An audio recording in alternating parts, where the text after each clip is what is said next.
Hi, I'm Tom. It's July 31st, 2025, and I am 49 years and 48 days old.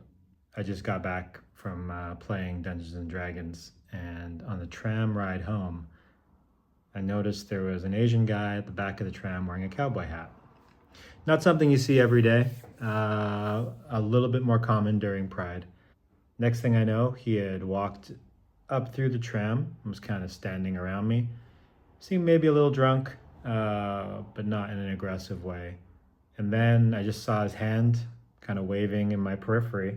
So I took off my headphones and I was like, hey. And he said, where did you get your glasses? And in the, I would say,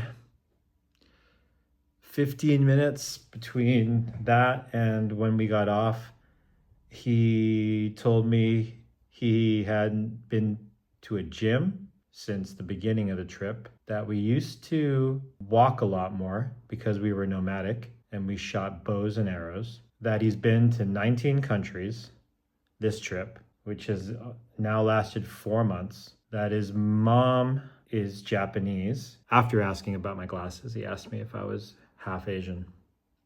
His mom's Japanese and met him in Paris and was mad at him for coming to Amsterdam for a couple of days. That his mom always has too much luggage that he has to somehow accommodate. That his cousin wants to send him to India. And when I said I don't understand, my cousins can't send me to India, so I didn't really understand what he meant.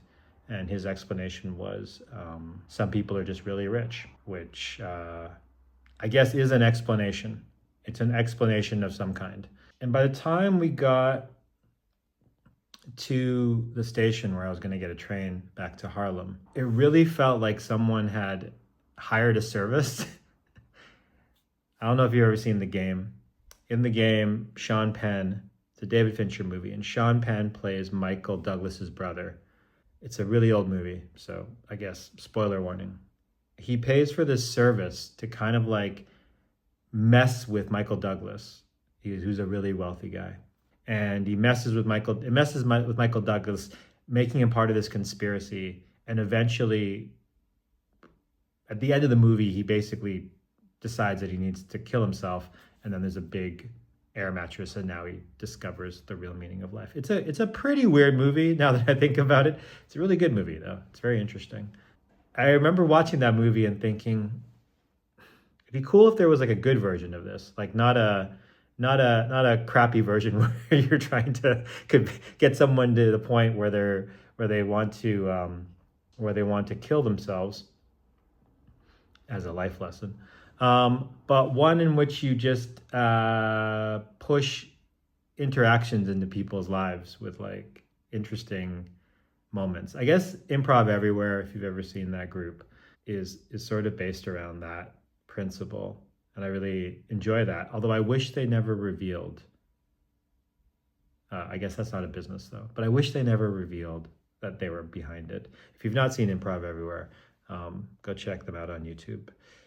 Anyway, this guy, whose name is Kento, I found out, really felt like someone had hired a service where they're like, go into someone's life and act like a Wes Anderson character. Like it really felt like some kind of crazy amalgamation of like Eli Cash from Royal Tenenbaums and Max Fisher from Rushmore and maybe Klaus from A Life Aquatic and Sam from Moonrise Kingdom. It just really felt like he just dropped out of space into my narrative and was now just interacting with me, largely because so much of what he said was like a complete non sequitur to what I had been saying or anything he had said before. I have to think part of that was that he did seem kind of drunk, but the bows and arrows comment and the cousin wants to send me to India comment and my mom always takes up all the luggage comment just floated out of nowhere into the conversation in a way that felt very designed. So that's probably a terrible business model. I don't know many people that would pay for it other than me, but or it's $1 billion idea and you can have it. Hire someone to intercept someone else in a way reminiscent of a Wes Anderson movie. There's lots of theater kids. They need jobs.